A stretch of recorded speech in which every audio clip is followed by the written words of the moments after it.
Bien, estamos en una época de enormes reformas, prácticamente se han reformado todas las materias fundamentales de la Constitución y el tema financiero no fue excepción. Hubo una reforma financiera. ¿En qué consistió básicamente esta reforma? ¿Qué tanto es una reforma para beneficio de los ciudadanos en nuestra condición de clientela, como lo planteaste desde el principio, Luis, de clientela de productos financieros?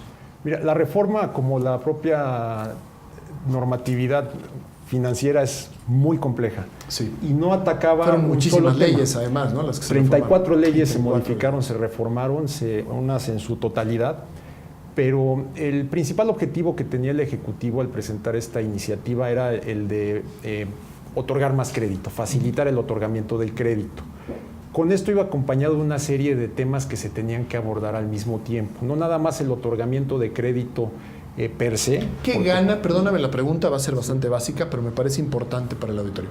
¿Qué gana la economía, qué gana la sociedad cuando hay más crédito disponible o en mejores condiciones? Como bien lo dijiste al principio de tu programa en la introducción, un sistema financiero es un elemento clave para el desarrollo económico.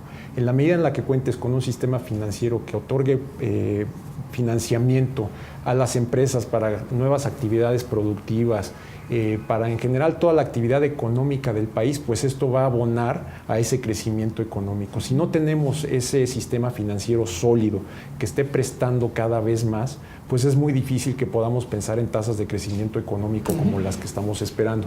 Y ese era uno de los objetivos del Ejecutivo con esta iniciativa. Esta iniciativa se hizo, como bien lo dijo el Ejecutivo, con un amplio acuerdo entre diversos actores políticos.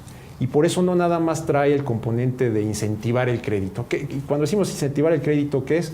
Se levantan algunos obstáculos. Los bancos típicamente, que son los principales proveedores de financiamiento en el país todavía, y aquí reconocemos una alta concentración en esto, decíamos, el sistema financiero no nada más lo componen los bancos, aunque típicamente pensamos en banco, sistema financiero, pero existe una cantidad de instituciones financieras que hasta el momento no han podido tener una penetración tan alta como los bancos, y la idea es precisamente a estas instituciones ver qué otro tipo de estímulos regulatorios se les pueden dar para que también sean más activas en el otorgamiento de crédito. Más. Así es. Digo que esto también hubo mucho acuerdo con partes políticas, porque no nada más era la parte del otorgamiento de crédito. Con esto se vio que se debía de agregar un componente muy importante de regulación prudencial, que no nada más porque exista el incentivo o la motivación de otorgar crédito se pueda generar actividades, si tú quieres, un poco negligentes o poco cuidadosas en el otorgamiento de crédito. Generar un problema, ¿no? Y por eso, exactamente, por eso se agregó un componente muy importante de nuevas facultades, medidas de capitalización que deben de tener, medidas de liquidez, más herramientas para las autoridades para supervisar y vigilar que las instituciones tengan controles adecuados en las actividades crediticias. Pero también se agregó un componente muy importante en las medidas de protección al consumidor. Desde el 2010, que es un año yo creo clave en materia de protección al consumidor de servicios financieros, no se tenía una reforma tan importante en todo esto. ¿Y qué se hizo con esta reforma? Se reconocieron prácticas que se veían a la actualidad que no estaban siendo bien abordadas con las disposiciones que teníamos ahora. Y mucho de lo que se metió en esta reforma, siempre se dijo, no se va a regular las tasas o el otorgamiento de crédito por decreto. Algo muy importante que trae esta reforma es que trae un componente de incentivos para todos los que intervienen en esto. En materia de protección al consumidor también es muy importante. Te pongo un ejemplo. Ya desde el 2010, en disposiciones vigentes antes de la reforma, existían una serie de medidas que se aplicaban como obligaciones a las instituciones financieras en beneficio de los consumidores financieros.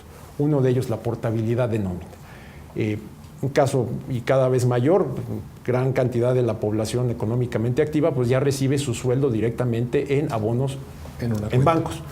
Esta decisión, ¿quién la toma? La toma el patrón, naturalmente. Si dicen, pues yo opero con un banco, pues yo a este banco le deposito a todos mis clientes.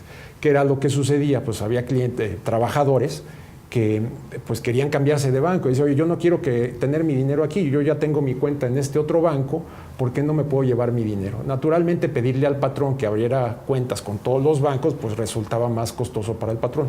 Lo que se hizo, se reguló desde entonces una posibilidad de que el banco en el que el patrón depositara esa nómina, yo como trabajador pudiera ir, y al mismo tiempo cuentaviente de ese banco, pudiera ir con el banco y decir, oye, mis recursos de mi nómina que me deposita mi patrón, transfiéremelos a esta otra cuenta que tengo yo y abrí en este otro banco. ¿Qué era lo que sucedía? Y eso era una obligación para los bancos que existía desde entonces. Lo que sucedía en materia de incentivos, cuando uno iba a las sucursales a pedir eso, no estaba la persona que autorizaba, nadie te podía dar información, te decía, no, eso se lo tienes que pedir al banco donde vas a recibir el dinero, iba la persona, el banco decía, no, eso se lo tienes que pedir al banco donde te transfiere.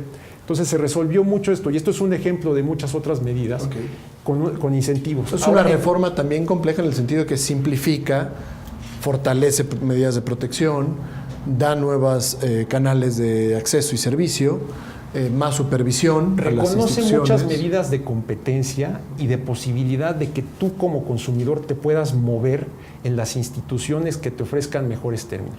Si ya tienes un crédito de consumo, por ejemplo, ya te puedes tú cambiar a otro banco que te ofrezca una tasa mejor, que te cobre menos comisiones, y vas con ese banco, similar al caso de la portabilidad de nómina, decirle, oye, yo tengo una tarjeta de crédito, tengo un crédito automotriz, tengo un crédito específico con esta institución, quiero ahora que tú me la des, y no nada más eso, sino que tú ya te encargas, tu banco, de ir con mi otro banco original a cancelar esa cuenta, pagarle por mi parte y quedarme yo con eso. Entonces se alinean los incentivos. El banco que quiere atraer a los clientes va a tener esos incentivos para ir con los otros bancos, y esto va a generar la competencia.